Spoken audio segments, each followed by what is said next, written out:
Greetings, geeks. Welcome to Geeks in Space. I'm Rob Commander Taco Malda, and we are talking about the 1983 film Superman 3, which I am doing this evening with three fellow men of steel. I have Nate Ostendorp. Howdy-ho. Rob Roseboom. Yeah. And the dude responsible for picking tonight's film, Dr. Cliff Lampy. Oh, he's got the shirt. Alakta, which is hello in Kryptonian. Are you going to do the whole night in Kryptonian, or are you just one of those posers who knows like one phrase?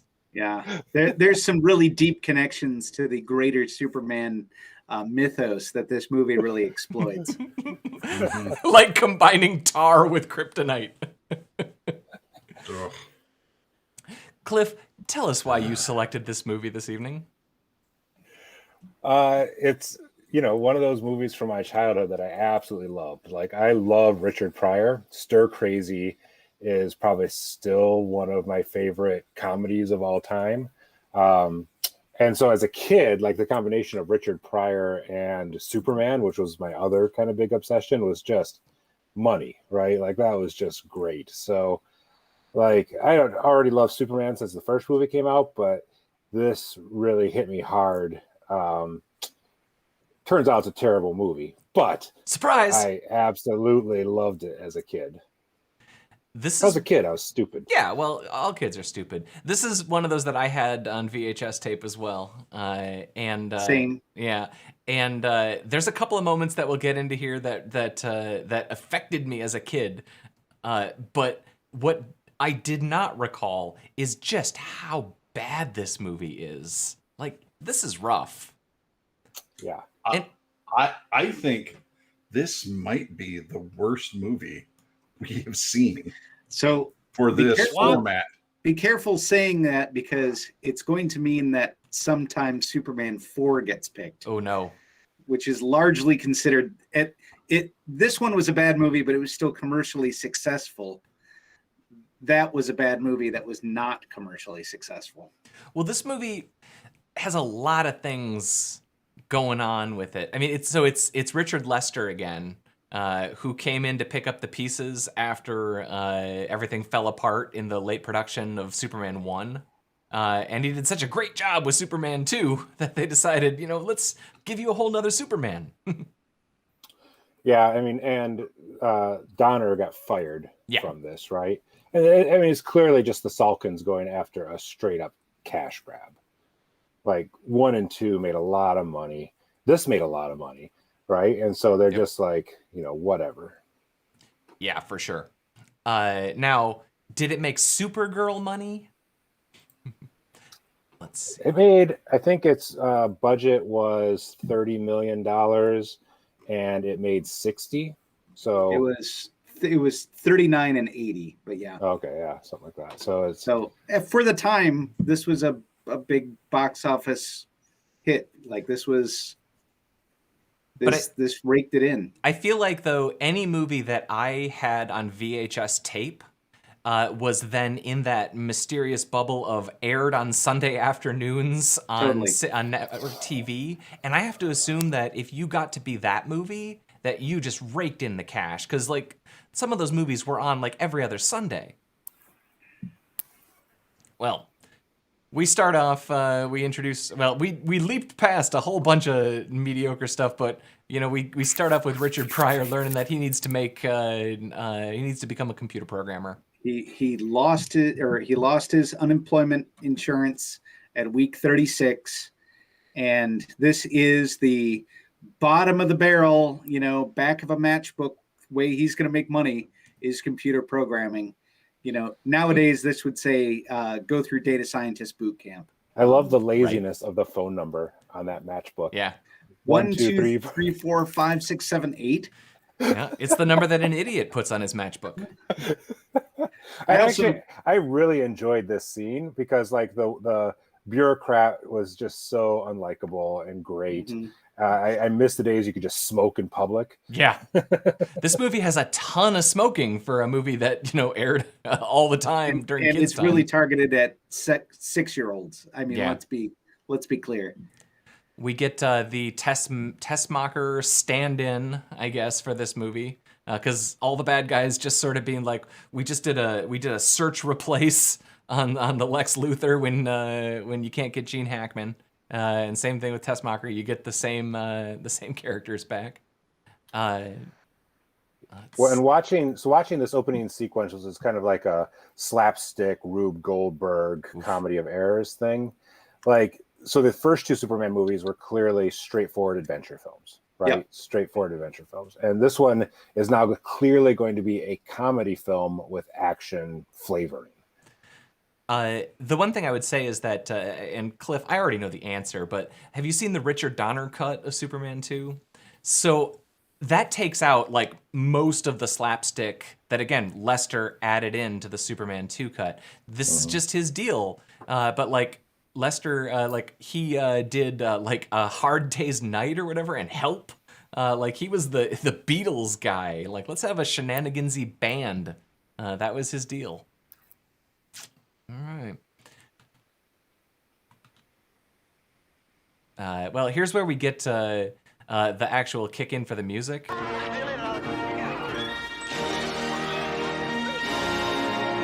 You know, that famous Superman theme that they didn't use on top of the title of the movie, like the most famous piece of music from the first two movies, and they save it for like 60 seconds later. This is when I knew I was in trouble. The phone booths just got knocked down because those are just sitting there on the ground, apparently not attached to anything, and can be knocked over by a cart. Oh God. Yeah, hot dog stand. Yeah, I was concerned at this point. All the the vaguely inappropriate Magoo comedy of the blind guy. Yeah, bumping into stuff. So I paused at this one because look at that couple. Look at that magnificent set of extras right there. I see what you're going for with your hairstyle and beard style now. Yep.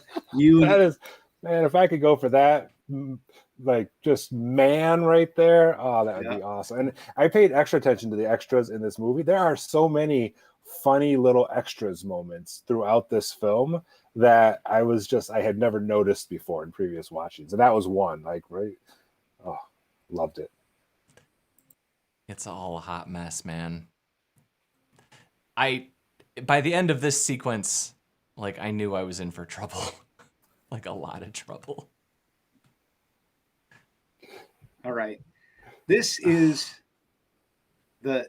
in my estimation, the least impressive Superman save is him rescuing someone who's drowning in a car that's being filled up by a broken fire hydrant.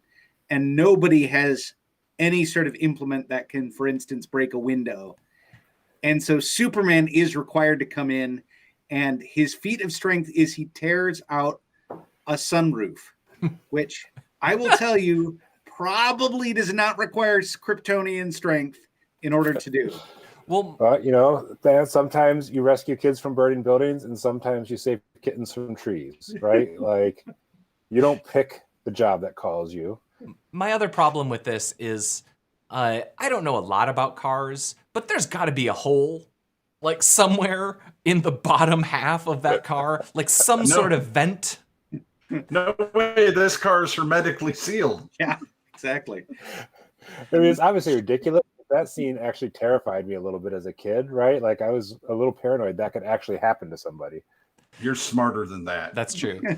Now, I will say, always. I absolutely loved the photo booth gag. Like, that seems like something you'd stick in a comic book. That seems charming and fun, and I liked it. That's, it's okay.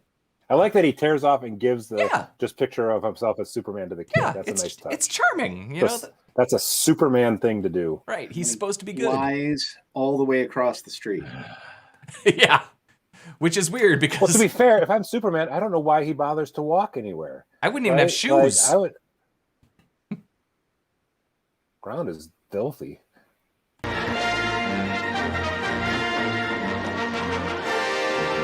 There we go. His hand is like through the rubber that they're baking it with. I don't even get that. I like at the end of that too, he shakes the guy's hand. Like, good job, guy. Oh, we get a mime. And there's a dude with a bucket on his head back there. Let's not waste Yeah, any so- opportunity. So here it is. This is the point where this comedy of errors. I hate to say comedy of errors because that makes you think there's actually comedy involved. But I'm done with this movie at this point. This is so stupid. I can't go back. And it makes me wonder, like, you are a learned man, Cliff. You understand that when you have a gathering or you're invited to something, it's customary to bring a gift sometimes. Cut flowers, a bottle of wine, maybe a tin of cookies. I don't know why you decided to bring us a shit sandwich. You've seen better movies than this. I know you have. Well, I didn't know the goal was like good movies. Well, it isn't necessarily good movies. For instance, Rob has us watch every movie he thought was cool as a kid, and they're almost always terrible. They are almost always terrible. But come on, this is awful. Absolutely awful. It I don't know. is. I agree. Did it? This is the Richard Pryor sequence where we find out he is a great programmer, but he has no idea how he is a great programmer. It's just sort of magical, which I gotta say is like, I think it's cool that they made him like a computer genius who invents Brainiac. I think the way that the screenplay that they gave him on how he sort of explains it is garbage. Yeah, this Note is too rough. in this image the yo-yo on the right side, right, which is a Recurring running theme throughout the movie. No, I like that he yo-yos. That's very nerdy. Yep, that's his shtick. He's into spinning things. Yeah, like a lot of the computers in this I like, and there is like little snippets of code and stuff that gets shown, and it's a lot of nonsense. Basic. Yeah, a lot of nonsense. But the fact that, like, as a person who is, like, I guess I technically am a programmer. I have a degree in computer science. The fact that he can just sort of, like, it's magic. Like, it's kind of like when the people in the science fiction movies stick their fingers into the screen because they have magical powers, sort of like how Cyborg can control computers, like in the most recent DC, like the Snyder Cut, the Justice League thing. Like, it's just magic that he can control. He has magic. That bothers me.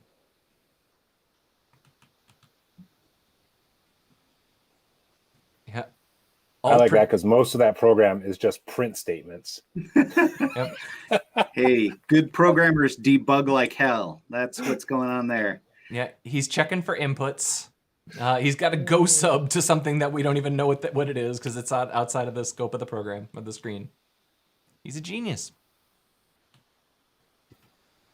And even if you don't know how you're so good at it, don't you actually need to know like commands and stuff? It's magic. I mean, I make a lot of money teaching kids how to do that, how to learn actual commands of things. Right? Oh God. Now we have stand-in Lex Luthor. Yeah, knock off Lex Luthor. So my note here is an anger note, right? Like, God bless America. Like, why? You have Lex Luthor.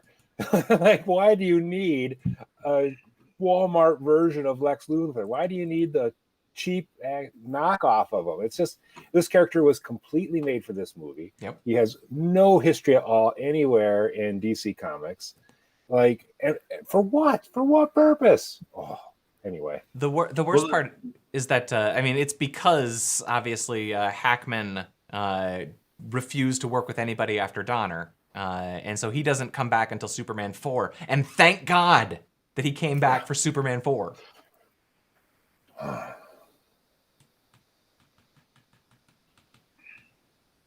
Oh, this whole thing, man.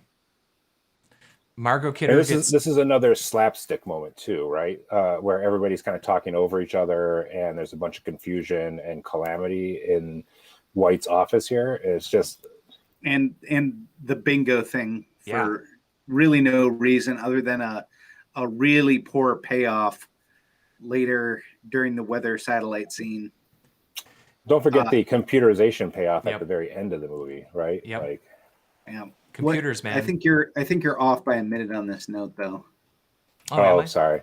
I got it. No, I might be. Yeah, the bingo machine drives me nuts. It's Margot Kidder. She gets exactly 2 scenes, which I assume were both filmed the same day. She was on set for 2 hours as they filmed this scene and then the computer one at the end where she comes back and I think she's super sunburned because she goes to Bermuda to do her story. Yeah, and that was my note, right? Like, this is it for Margot Kidder pretty much. Yep.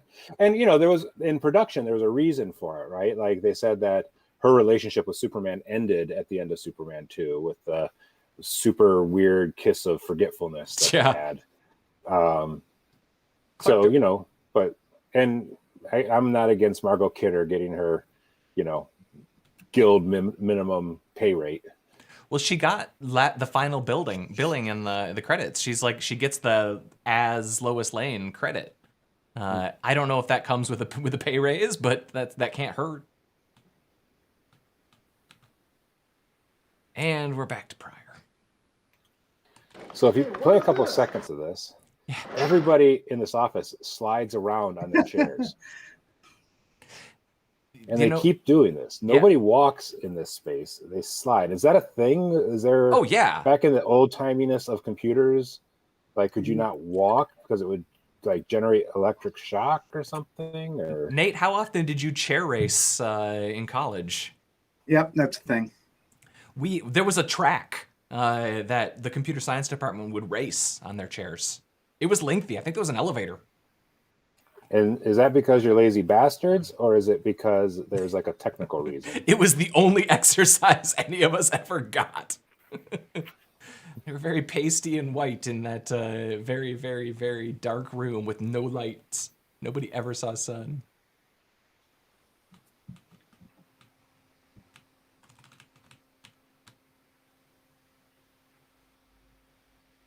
Sugars. 1.5. So he wants 1.5 sugars because, of course, they're going to do what Wikipedia refers to as a salami slice for the plot here. And this is referenced in Office Space. And I don't know that I've seen this movie since I watched Office Space. So to my mind, the shaving half pennies off that he's going to do here was the plot of the movie. I forgot that was just like the shenanigans that gets Pryor in the door.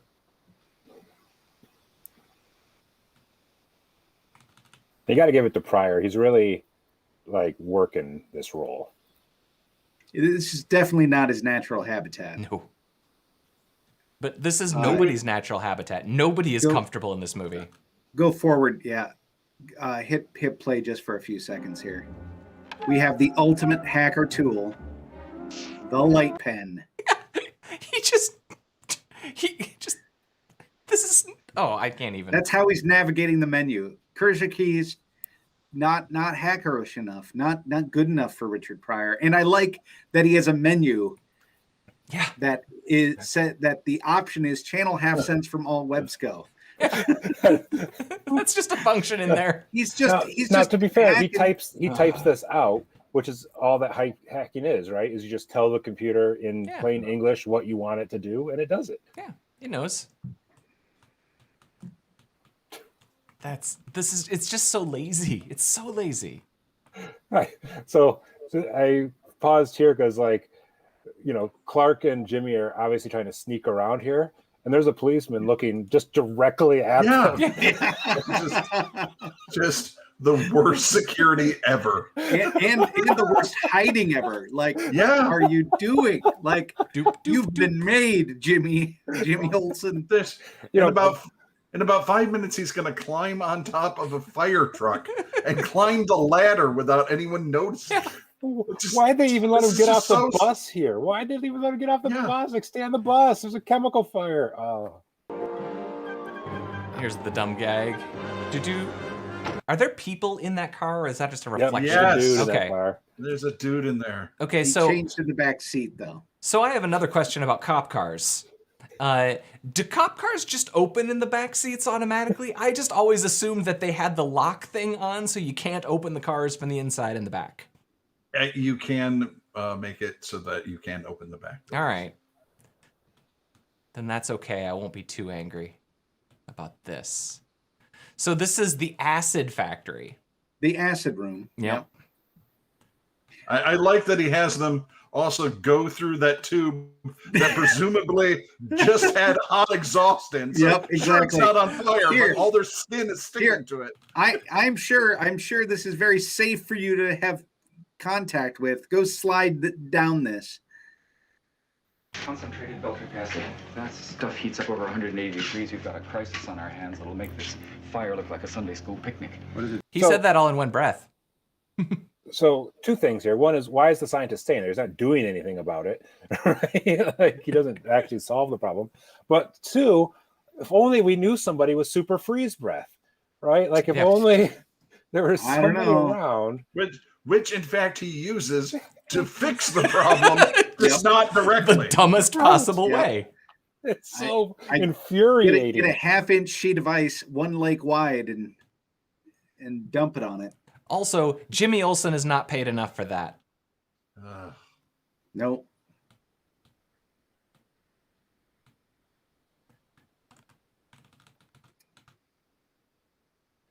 The other thing that drove me nuts about this movie, sorry, Nate, to jump on here, is how much time Superman wastes. Yeah. Right? Like, get going, buddy. They're paramedics. They can figure out the leg is broken. No, that was my point. He's like, clean break through the fibula. So this did teach me as a kid what the fibula was. Sure. I appreciated that. It's a clean break right across the fibula. But at the same time, it's like, we got this. We can do this. There's nothing that's going to change by you giving us that information. We're still going to put them in the X-ray machine. Like, he's still going to wear a cast. Yeah. Like that you just wasted a charge of your X-ray vision. you gotta rest now to recharge that. Do you know what would happen to a factory if you dropped what I would guess would be 40 tons of ice onto it? Yes. Yeah. You know, what doesn't happen is it doesn't turn into mist gently on the way down. I mean, we live in an area where if you get 5 feet of snow on top of your roof, it could collapse it, right? Now imagine dropping an entire lake onto a building. It would it would crack under its own weight there, obviously. He's holding it from one edge. Like, okay, at least if he was holding it from the center, I could at least maybe buy it. But also, he should freeze the whole lake because he's only pulled the top inch. There's so many things stupider about this. I'm holding this movie to a very unrealistic expectation. This infuriated me. This whole scene infuriated me. It's bad. And it really doesn't achieve anything either. Like, there's no... there's no point. It achieves one thing. It achieves one thing, which we'll call back to, I guess, in another 20 minutes. But now we got to go to the fish under the sea dance. So I actually really enjoyed this whole like reunion scene. Partially because like there's no way everybody's this dorky, right? Even in the 80s, like this is a high level of dorkiness. They are playing Rollover Beethoven.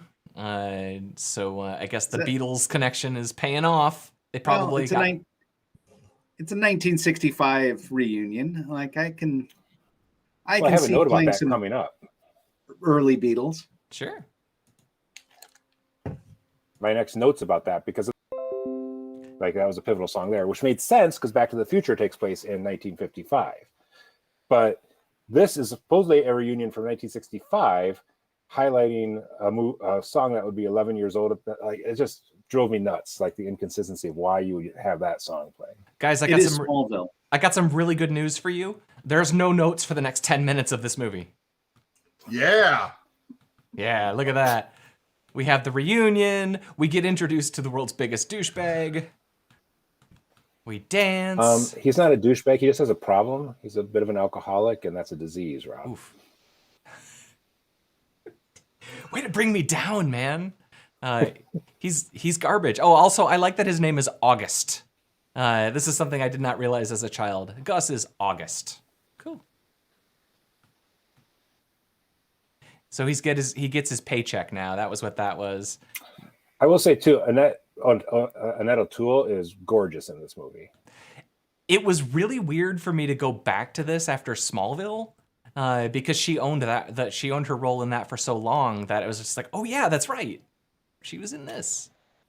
So a running gag of this movie is that the guy's sister is some horrible chud that everybody thinks is like a guy or something. That's a perfectly reasonable looking woman. Like, Yeah. I'm like, what the heck? Yep. Yeah, like if she just was wearing the other girl's fashion, then they would be interchangeable. You could literally switch their hair and outfits and they'd be the same. Maybe if she smiled a little more. Yeah, maybe that's it. Maybe it's the skill of her acting that's pulling this off.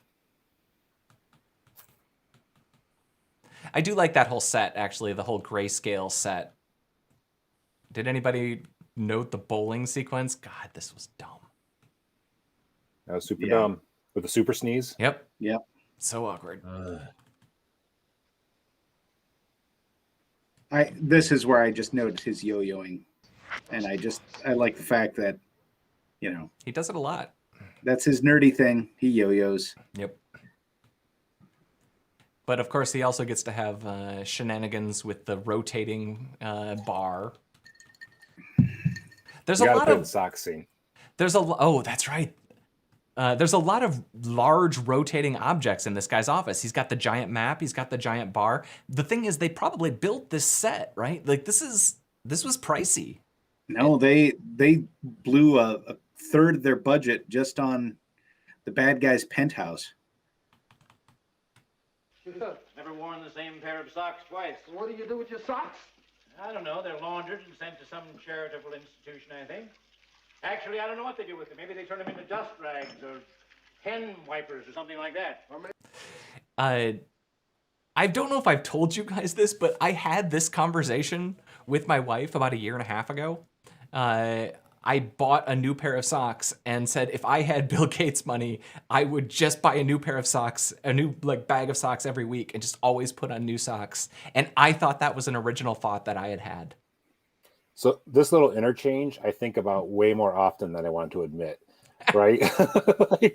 Of all this movie, this is the thing that probably has stuck out to me the most. Like when I was a poor little kid living, on government cheese, I thought that's rich when you never wear the same pair of socks twice. Yep. When you spend that, 70 cents, for a pair of Hanes every single day. Well, yeah, you also see he has good taste in booze. Look at that, his top shelf Bacardi there. Yeah. 2 different bottles of it. So. I've been searching for a long time for somebody who Yep. these machines Just do got to what get the visual gag. Yep, the kids are bored. I mean, so are the grown-ups, but of course the grown-ups weren't reading their phones back in this era.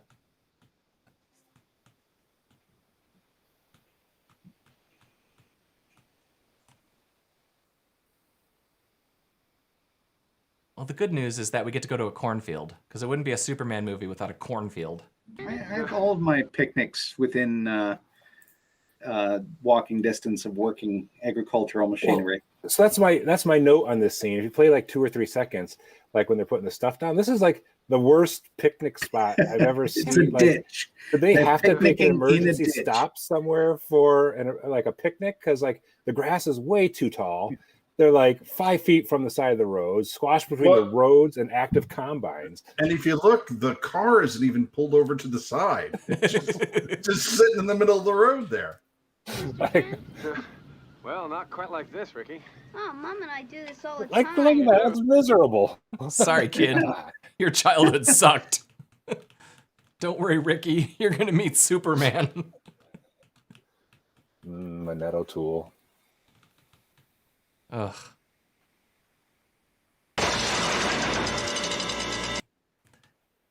So instead of just moving the kid, which would be very sensible, Superman decides to, stop the combine, cause that poor driver to crap himself, right? And probably break a $60,000 machine. Oh, yeah. Yeah, the drivetrain on that's totally busted. Well, that whole front blade thing would be just destroyed. It would be just like that whole spinning, whatever you call that, that's ruined.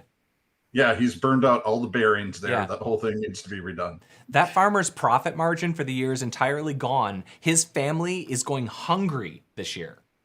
Thank you, Superman. Thanks. But Ricky's okay.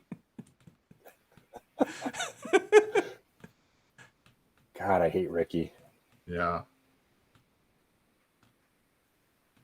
Ugh. Or this guy. So this is where Gus goes in and tricks Brad, and like, why have Gus do this? I guess he has to run on the computer, but like Ross is just depending that he's also an expert con man. Like, you know, that's well, making him carry a lot of weight. All of the expectations placed upon Gus rely on his magical powers.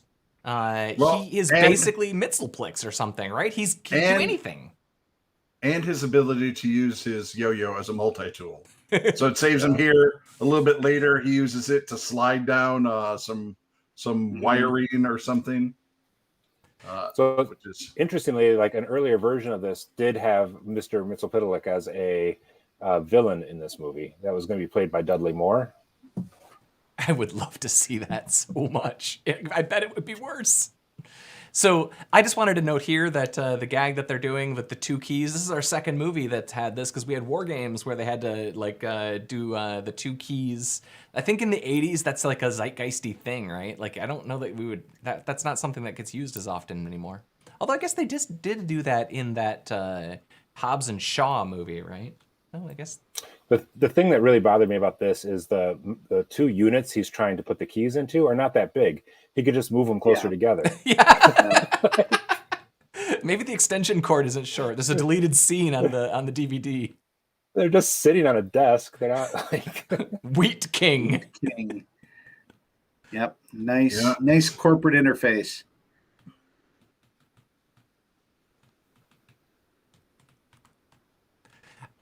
Oh God. Yeah.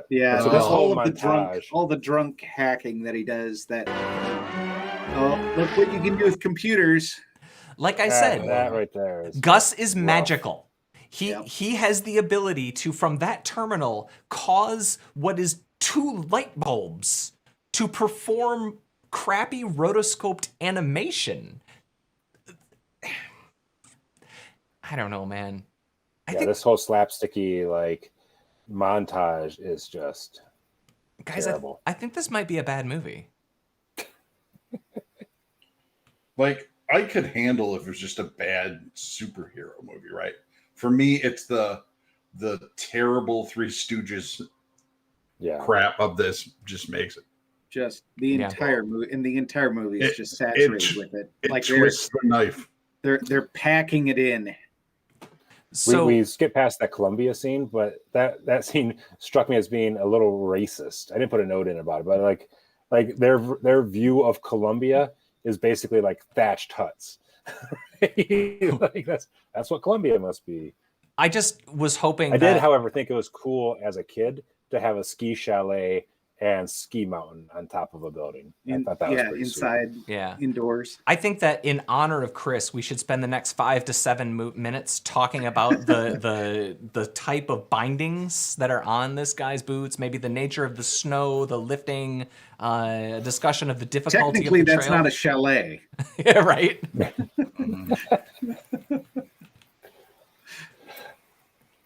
I will note that Gus steps into those skis with just normal street shoes. Right? Like, not sure that's how it works. Oh, I didn't get the right timestamp for this.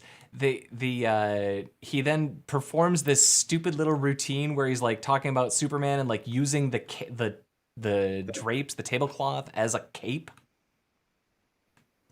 I feel bad for him. Yep.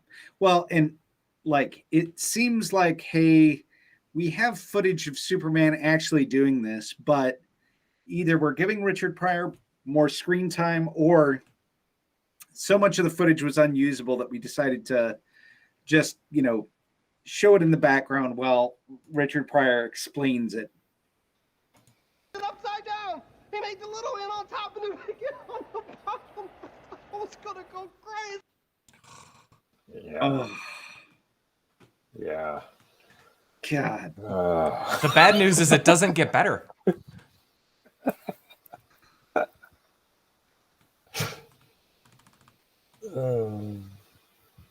Greed? Mr. Ross, just a minute. Let me tell you something.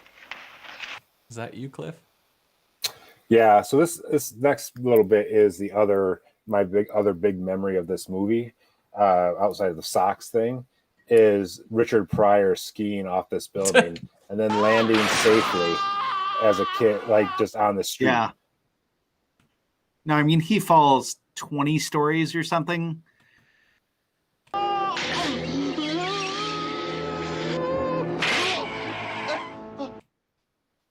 Jesus. Even as a kid, I'm like, wait, that can't happen.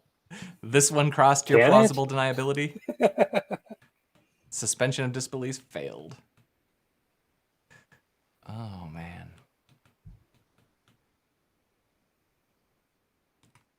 There's So your Tarkranite.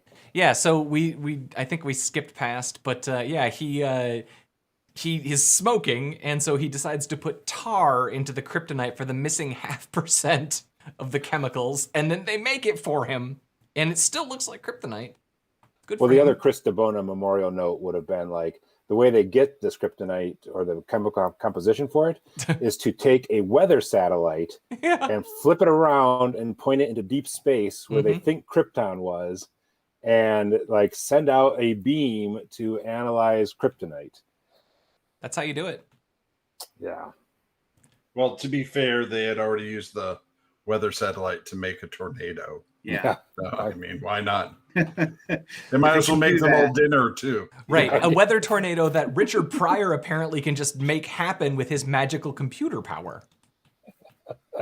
He can turn any electronic device into anything he wants. And this is so bizarre. Yeah, it was rough to watch, actually. There was a period of a couple minutes where I just couldn't figure out what was going on. Then I remembered, oh yeah, he presents it as a present to Superman. That's how he sort of delivers the kryptonite to him. Well, but this might be the best thing in the whole movie. Cannot afford a chemical plastics gap. Thank you. Oh, you're referencing much better movies, Mr. Lester. Superman's like, oh yeah, that's true. Yeah. Chemical plastics gap.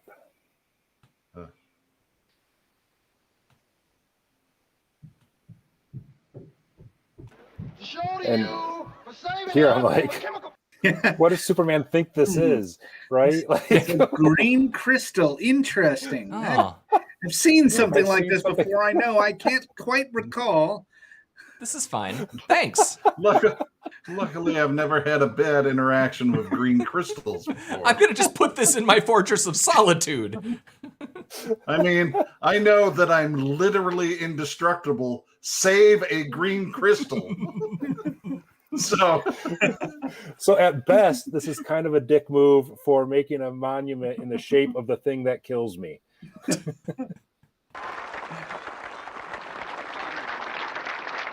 Thank you very much, General. It's very nice. Thanks.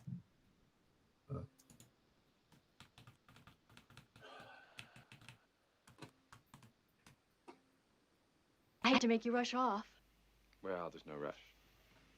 But the bridge. Oh, it's okay. I always get there on time. So this made me realize, like, the other thing, I was getting mad at Superman sitting at that banquet table for the celebration. And, like, you just have to realize that Superman's consciously making the choice not to save people all the time. Yep. Yeah. Right? Like, because the way he can hear things and stuff, there's actually a really good Astro City comic along those same lines, where their version of Superman, like, gets just obsessed with time and can never relax because he always has to be saving someone. And so I kind of like that version of Superman. He's like, well, you know, the world keeps turning. Yep. Just got a deal. Statistically speaking, I can't save everyone. Oh, yeah. This might be the dumbest thing in the whole movie.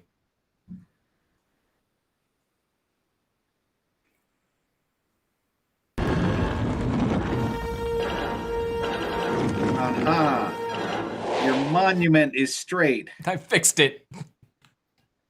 And then this dude...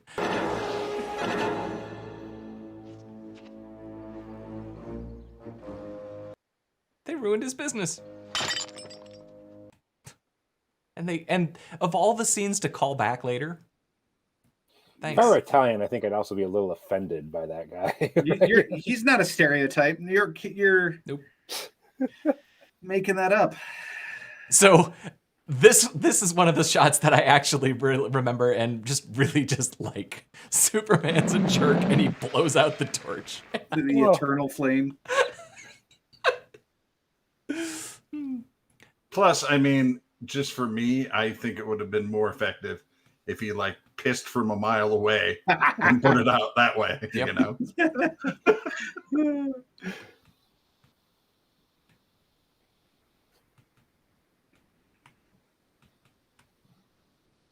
Here's Brainiac, guys. Do you see it? Yep. Do you see how? So, is this really supposed to be Brainiac? So I understand that it kind of morphs into what you could think they thought a Brainiac would be, but was this originally actually supposed to be Brainiac? Yes, the original screenplay was Superman fights Brainiac, and it evolved into this thing. They made it worse. Yeah. And Supergirl is going to be in it originally and stuff like that. Yeah. Yeah, they decided that she was worthy of her own movie. I.e., we could make money on another movie. That's right. Oh, let's save all these ideas for Superman 4. That's going to be great.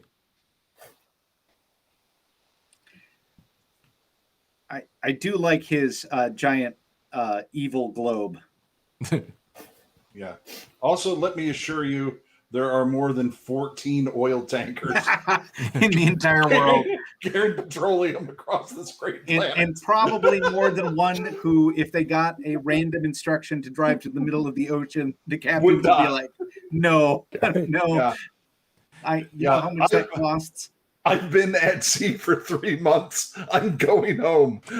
Dunzo. But he's just golfing on his bridge.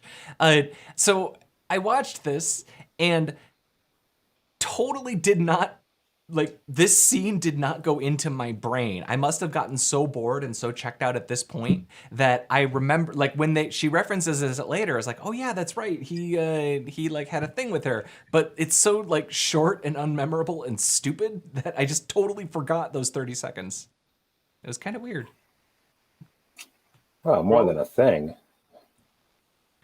Yeah, and you can't blame Superman for that. He's got a lot of pressure, It's just he's got a lot of stuff going on at work. Yep. He's a red-blooded small town American male. It's not his fault that it only lasts a few minutes, Rob. Fair enough. And here's my note, right? Like this kryptonite tar thing, which is supposed to replicate back to kryptonite, supposedly turns him evil, but he's really not being that evil, right? Like he's kind of a jerk, but he's kind of a cool jerk, kind of a douche. Who I'm not gets sure down, likes to have sex. Like this man fucks, right? Basically, it turned him into my the RA of my floor in college freshman year. This is who it turned him into. He's still nicer than the drunk guy that's slobbering all over Lana. It's true. Yeah. That guy doesn't even have crypto tar.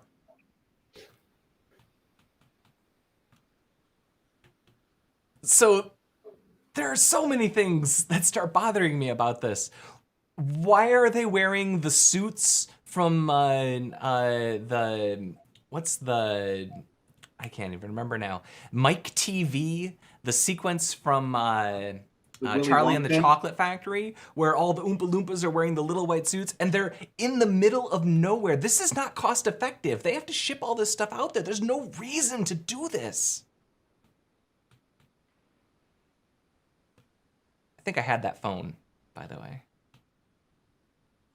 I think everyone had that phone. Yeah. I think that was the AT&T phone. There was what, 6 phones you could choose from for like 20 years? We didn't have football. Yeah. So this is another one of those scenes that just lives in my memory. Totally. Of like Superman flicking peanuts and busting glass like at the thing. And 2 things, like again, this is a kind of a jerk move, but not really what I'd call evil, right? Per se. Disrespectful of property. Right. And he probably would get charged for the liquor that he spills. But the other thing is, what's going through the minds of those other guys sitting at the bar, right? Like, how big are their balls to be like sitting there next to a heavy drinking Superman who's flicking peanuts through glass and just being like, oh, just another guy. Like, it's like, hey guys, I totally pissed on that guy's shoes. Right. And he didn't do anything. And he didn't do a thing. What kind of person would do that? What kind of person would do that? Okay, so this kind of got me, actually. What are you looking at? Huh? Excuse me, Superman. It's me, Ricky. Except, Ricky. like, the thing is this is Ricky's worst save ever, right? Because, like, what you're supposed to believe is that Ricky's saying, you can do it, Superman, is what turns it around for him or splits him into his two personalities. And you get that annoying kid's voice that's repeating that for the next few minutes here. And then Superman staggering away like some, you know, I can't think of a polite word, but just staggering away is just so terrible. So You're Superman. The main thing for me is that I had a realization that there must be something in my childhood, because that scene hit me in the same way as when Indiana Jones like turns evil during the Kali Ma sequence in Temple of Doom and like rips on his sidekick kid. Like, it's the same thing. It's like, oh no, mind-controlled hero dissing child. So I don't know what that means. He's just doing his best Tony Clifton at this point. Right. You know? Ooh, he's decided to go completely Kaufman. Yep. This has to be, for me, the flicking the peanuts is the best scene in this movie. And this has to be the worst. The whole Soup v. Clark. Yeah, and it's really bad for a couple of reasons, right? One being, it's never explained why they have to fight or what the point is here, or what the goal of this fight is, or anything. The other is they fight each other like they've never met each other before, right? Like, you really think dumping Superman in acid is going to do anything other than, like, you know, exfoliate? Like, it's just ridiculous. Well, all of their fighting is dumb. But it's unclear to me, like, does the Clark possess the powers of Superman? Because he's being whipped around and thrown through the air like he has superpowers, because he's not, like, getting hurt by it. I think when the magnet drop comes up in 3 minutes here, it's pretty clear that would not happen to a normal human being. Oh my God, that looks so bad. Yeah, that's the thing, is this movie has a lot of completely acceptable effects for the era, but there's also like a lot of miniature work where like the miniatures are wobbling weird and like just bad comps like that. But I can live with that. It's just the dumb things, like, I don't know if anybody marked it, but like he starts hitting him with the bumper of the car and it's like nothing reacts. It's just, that's lazy filmmaking. Yeah. The first thing that Superman grabs isn't like an Abrams tank. He just grabs a piece of sheet metal. I do like he sends him in the grinder. That also scared me a bit as a kid. I'm like, oh no. Yeah, I remember that when I was a kid too. The car crusher actually always got me too, but it always reminded me of the thing in Top Secret where the guy gets squished into the car. Maybe someday we'll do Top Secret for this. But this is the guy in the little robot in the little car. I loved it. It made me so happy. But, one other question that I had. Why does his suit change color? It's because he's evil, man. Okay. Or slightly dickish. Yep.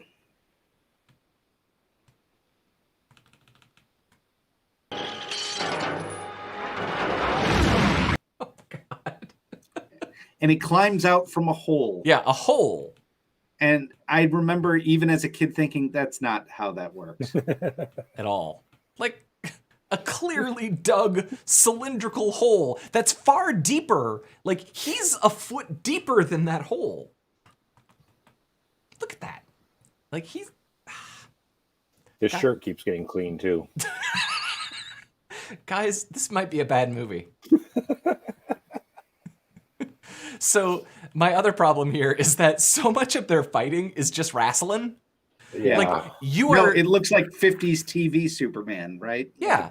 Like, okay, we have now And clearly that choke is very ineffective. I've choked a lot of people. Choke on the back of the neck. Yeah. Yep. Good hard grip on the back of the neck. Really get those muscles massaged. At best, he could be using the side of his fingers to maybe shut off the carotids, but you have to be super strong to do that. Some sort of fish hook, eye gouge. This is serious business here. And then I don't know why that resolved anything. Yeah, everything's better now. So Clark kills dickish Superman, and now he's all good again. Yeah, he kills dickish Superman, and then somehow magically his uniform is under his shirt. Well, you assume it's always under his shirt. But look, okay, so look, you can clearly see the uniform silhouetted against the shirt in this shot. It is not silhouetted in any of the shots previously, so no. Wow, that is a... Well, except it's, part of the canon that he's always wearing the suit. Yeah. Right. But not when he's split Kryptonite Man, right? Who knows? I don't know. I'm going to go with Rob on this one, that he always wears the suit when he... All right. Yeah. I think the filmmakers intended for us to believe that for sure. All right. I did not. I have another question, DC canon sort of thing. In the DC canon, does the Statue of Liberty exist in Metropolis? Okay. Nope. And the Twin Towers. And the Twin Towers. Yeah. See, this the Twin might be New York. Yeah. No, it's not, because I think they cut during the scene to a shot in the newspaper. Or maybe that's later. Now we're going to reverse the oil, because that's something you can do if you're really strong. Yep. With your breath. Yep. Super oil cleanup, man. Oh God, no. Oh, yep. Time for the balloon chairs, which they get like 15 seconds of screen time. Yeah. And someone, like, they probably spent 50 grand making those things. And days someone's uncle runs these tours. Yep. But that's not a real thing, right? Like, I know I'm sounding like an idiot, but no, there's no way that would hold up. That's not enough. The whole point is to get Richard Pryor on a donkey. Yeah, it's a sight gag for laughs. I'm about to head out to the Grand Canyon, and I looked it up, and I'm too big for a donkey. Yeah. The donkey thanks you. I could carry a donkey down. Donkey. I could carry a donkey down into the canyon, but they won't allow one to carry me. Well, you could try it and then write a book called The Saddest Burrow. So I will say, I really like the production design of the layer here and the computer and all this. I like this stuff. I think it looks good. Yeah, this is Brainiac. Yeah. But again, Superman traditionally has a problem with telescoping power levels. But there's no way these missiles should pause for them. Like, they know the deal. Why are you even bothering to do this? Right? They know this isn't going to do anything. I don't know. I did like... Oh, it's coming up, I guess. At 39:30. Yeah. Our super sweet Atari This game. is something that I remembered as a kid, was that he's playing a video game with the missiles and getting like scores, and you can see his rockets. I thought that was pretty cool. It's interesting because it's so dumb. The fact there's no score in murdering Superman, right? There's just the one guy and you got to murder him. So there's only 1 point. I mean, what's interesting, I think, is that they actually made this game after the movie came out, right? Like in a limited release, and it was just as bad as the movie. I don't see how. Look at this. In this shot, the pixels are actually rotated. Like the pixels on the left-hand side of the frame are vertical, and the pixels on the right-hand side, that's actually scaling. The Nintendo 64 can do this, but you can't do this. And this was Atari 2600 era graphics. And sound effects. Oh, yeah.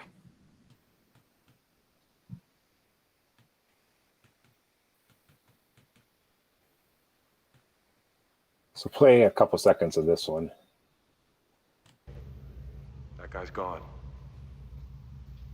That's the most evil thing Superman does all movie, right? She's she's like, hey, honey, you know, because they just slept together like yesterday. And he's like, I don't know you. He's ghosting her. Totally ghosting her. Gaslighting her too. There, yeah. Like, I don't know you. That guy doesn't exist anymore. Like, that is by far the most evil thing like Superman does in this entire movie. Lana's drunk boyfriend at least acknowledges her existence.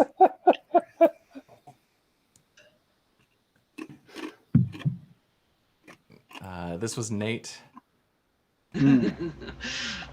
Oh, that's right. The invisible shield. Which we can see. Guys, look. It's an invisible shield. That isn't just a big plastic bag. This is a horrible effect.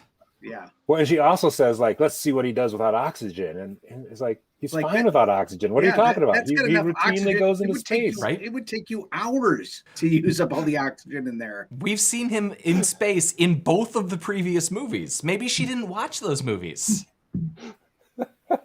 But he starts suffocating almost immediately and is struggling against the invisible shield, which makes crinkly plastic bag noises. They didn't even have good on-set audio. So Richard Pryor has a totally unjustified change of heart. Yep. Well, yeah. Oh, I'm not with these guys.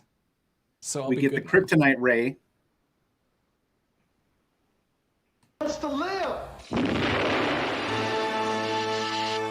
Okay, so my question here, we were clearly in the Grand Canyon.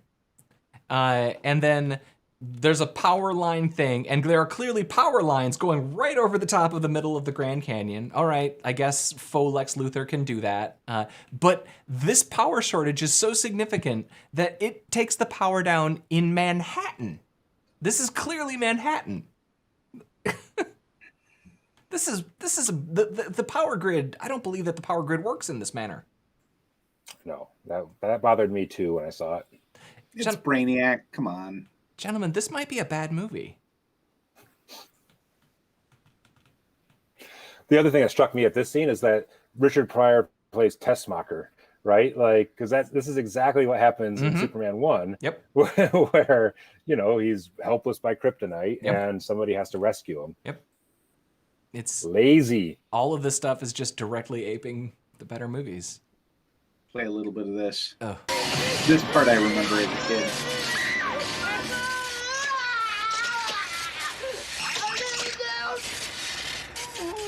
So that sequence is, I remember vividly watching this at my friend Dave's house. I would have been, I believe, in 4th grade, and then having nightmares for weeks about that transformation. That's the shot from that movie with all the bits appearing on her skin. That's the shot. The whole movie is that to me. I'm scared, guys. Hold me. And she's silver. I know. Yeah. And she walks weird. And a perm. Look, she doesn't have knees now. What is that? She's lost the ability to bend her elbows. She's like cyborg Robert Smith. Disintegration is the best album ever. How can he be terrified of cyborg Robert Smith? He just wants to sing you a sad song about how toasters don't get the love they should.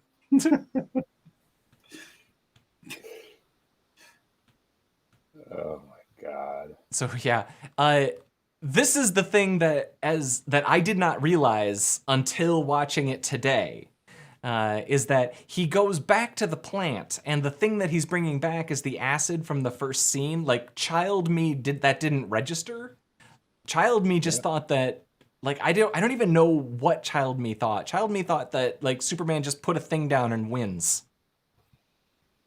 I mean, it's a nice callback, right? Like, yeah. Doesn't justify the terribleness of that chemical fire scene. But. No, it is not a good callback. It is a callback. It is not a good callback. No. But I do like because you notice it's not even the same color. Yeah, no, that's because it overheated. This is what would have happened. I know. So when it wasn't dangerous, it was green, and now that it is dangerous, it's red. I get it. It's subtle. And also, didn't the scientists say it was supposed to turn into a gas? Yeah. Instead, this has turned into the slime from Ghostbusters too. All right. Well, that was enough. We destroyed the building. The thing collapses. The bad guys fall in holes. I'm best friends with Richard Pryor now. Gas tanks are open. I can put premium in my car. Yeah, what was that?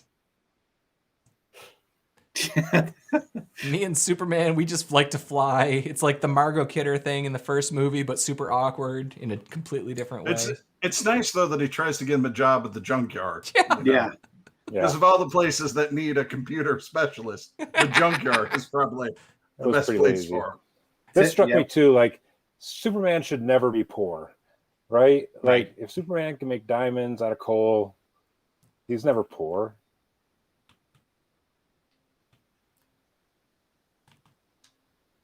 So I just wanted to note that this really bothers me. So he pulls the shirt open and then they cue the music. So if Superman's identity is a secret, then nobody has ever seen him do that. That is the action that occurs in private that nobody sees. Richard Pryor has never seen this.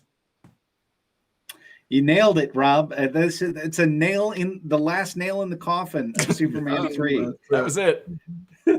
This might be a bad movie. This might be a bad movie. So, yeah, he goes back. He gives the girl the diamond. We get Margot Kidder is now sunburned. And we've hired Lana Lang to work in the thing. And I didn't get the she shot. disappears in 4. She's never seen again. Right. She's got the new job. And they've got an electronic computerized ball picker to annoy Mr. White.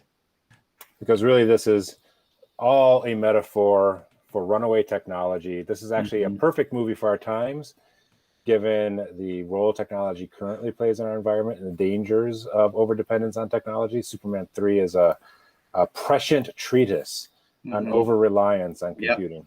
Sure is. And really how funny angry Italians are.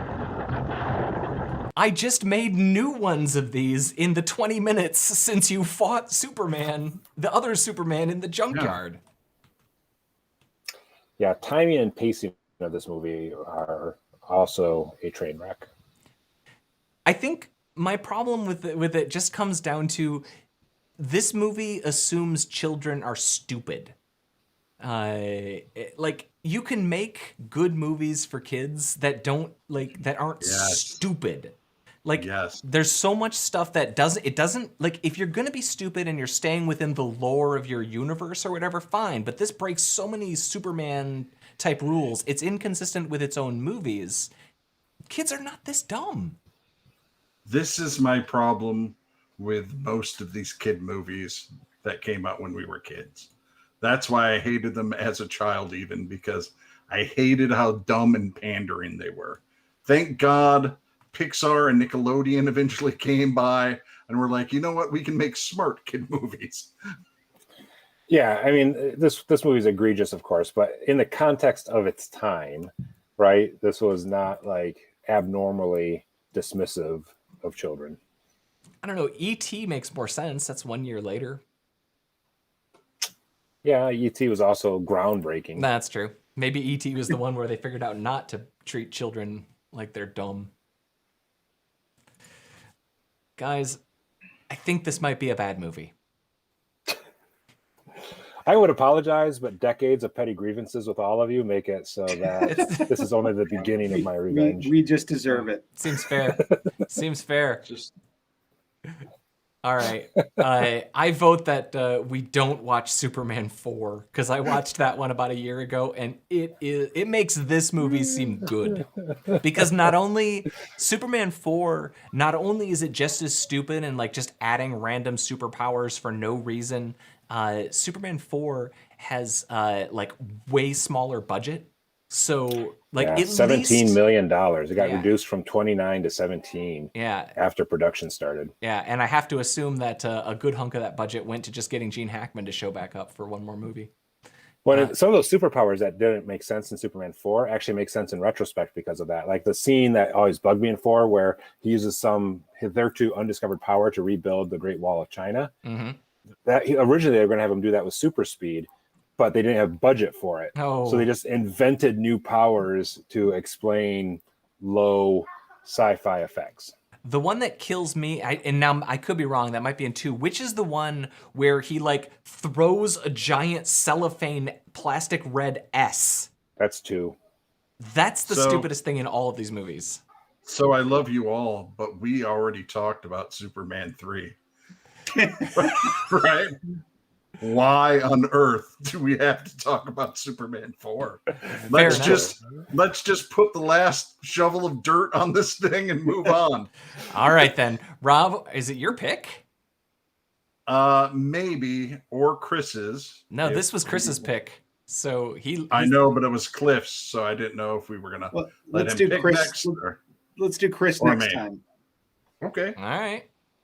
Then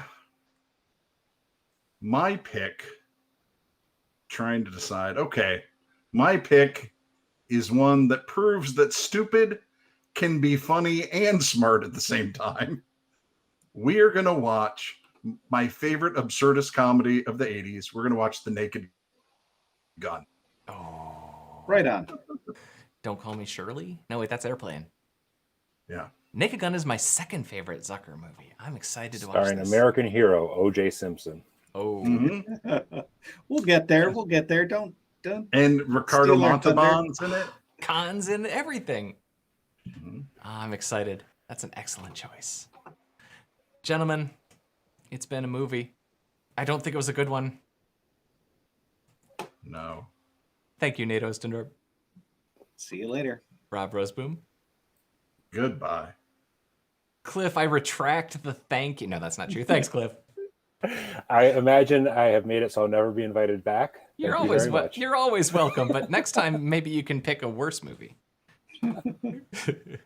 Challenge accepted. I bet he can do it. All right, I'm Rob Commander Taco Malta. This was Geeks in Space 624, and we'll see you Friday on with some news.